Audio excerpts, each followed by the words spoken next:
Chelsi's going to show us release 6 of the Bloom-Topia Quilt Along. So let's get started.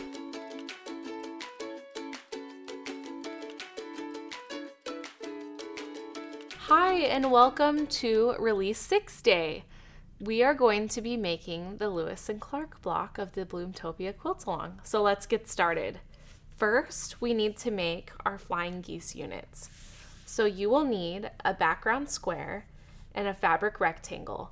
You're going to draw a line on the wrong side of the background square, corner to corner, and then you'll place that square on the rectangle, right sides together. You'll sew on the drawn line and trim 1/4 inch away.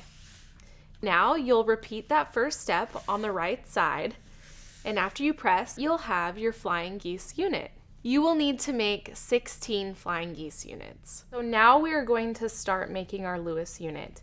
You will need 4 background squares, 4 flying geese units, and 1 fabric center square. You are going to start by sewing your 2 background squares to 1 flying geese unit, and you'll do that on both the top and bottom rows. After that, you'll sew 2 flying geese units to 1 center square. Then you'll sew those 3 rows together to make your final Lewis block.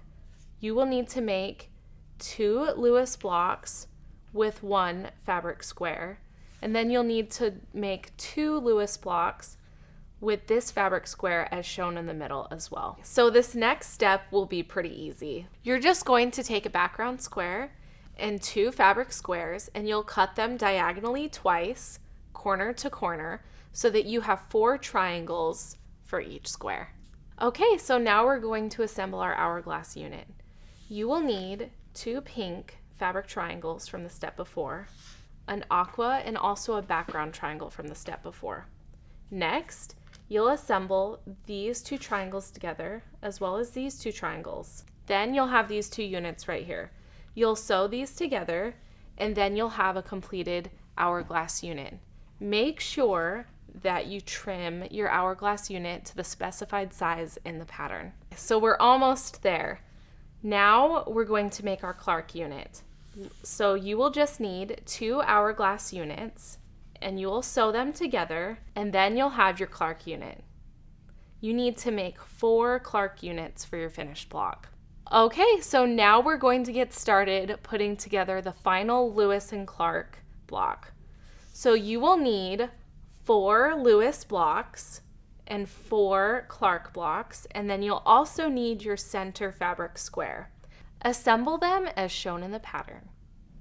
And then I also want to make note of something, because sometimes it can get a little confusing when you're laying this out. Always make sure that the blue fabrics are touching the center block. That makes you certain you won't get any mismatching colors.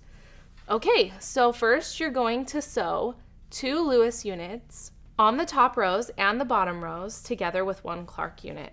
And then you'll have 2 Clark units that will be sewn together with 1 center fabric square. After you've done so, you'll sew these 3 rows together. After you've done so, you'll have a Lewis and Clark block. So we just need to add our borders. First, add your left and right borders to the Lewis and Clark block. Next, you'll add your top and bottom borders.